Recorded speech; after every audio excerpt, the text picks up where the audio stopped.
You want me to put that on my Tudor?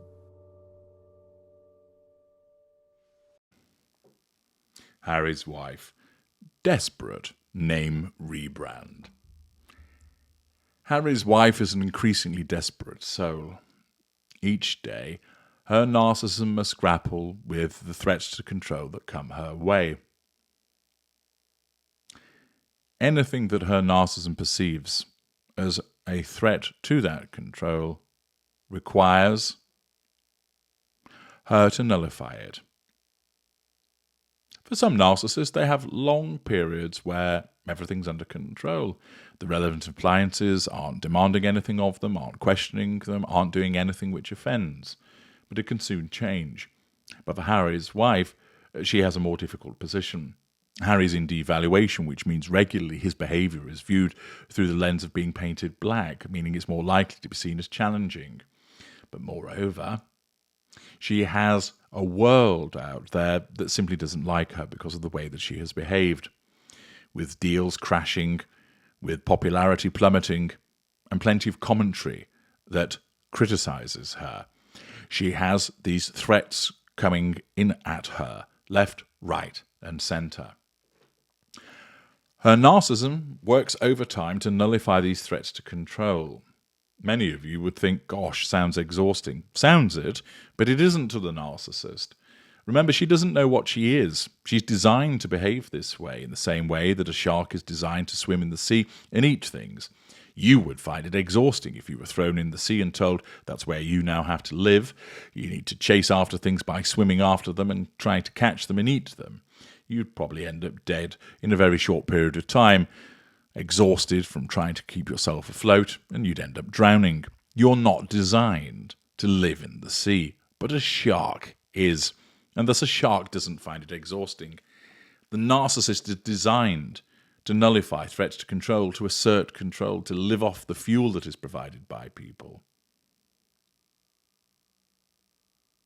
The narcissist is there to gain those character traits and residual benefits. It's all part of the design, and thus is not exhausting.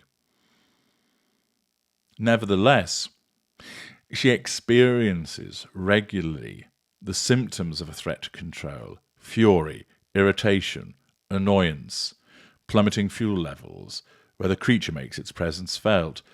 She feels unsettled. She feels a weakness. She feels unimportant. Time and time again, the symptoms of these threats to control will come and knock at her door. Her narcissism will be swift to respond, and will deal with it, as it always does. But rather than have a day of plain sailing, she will have this sensation of a lack of contentment, a sense of something not being quite right, a sensation of impending doom regularly manifesting around her. As part of the attempts to make her relevant once again, and to provoke speculation and, of course, to pursue the prime aims, the Daily Express reports Prince Harry and Harry's wife discussed ditching Windsor's surname for Diana's in major rebrand. Of course, once again, we have the instance of Harry's wife engaging in the Diana Duplication. No surprises there. Prince Harry and Harry's wife have reportedly been discussing ditching their Windsor surname in a major rebrand. The move could see the Duke and Duchess of Sussex adopt the Spencer title in a nod to Prince Harry's late mother, Princess Diana. No, Diana, Princess of Wales. One expert has stated that they believe the switch-up is a bid to align with Diana. Claims over a potential rebrand for the couple who stepped down from their royal duties 3 years ago began when it was confirmed that their deal with Spotify had come to an end last week. With their multi-million-pound deal scrapped, royal author Tom Bower has stated that they could be set to change their name. The change would see both Harry's wife and Harry go under his late mother's maiden name, Spencer. Bower, discussing the possibility on GB News, stated, "What's really interesting in the rebranding of the Sussexes is that Harry's wife decided her real object in life was to be Diana. As I've mentioned in parts passim, that observation is accurate. Harry's wife does so for a variety of reasons, through character trait acquisition. She has no sense of self, and therefore she has to borrow from elsewhere. And she borrows, or perhaps more accurately, steals heavily from Harry's wife, from Diana, because that enables her to do several things. In her mind, by behaving like Diana, who was much loved by the public, Harry's wife believes that she'll be much loved. Of course, that's deluded. But just as importantly, by behaving like Diana, she recreates the mother aspect that Harry craves so much. By dressing like her, by using her perfume, by engaging in the Diana duplication, this is done for the purposes of asserting control over Harry. It's using his vulnerability against him. He has suffered trauma as a consequence of the loss of his mother and the circumstances of it occurring, resulting in him having this forever seeping wound that never seems to heal.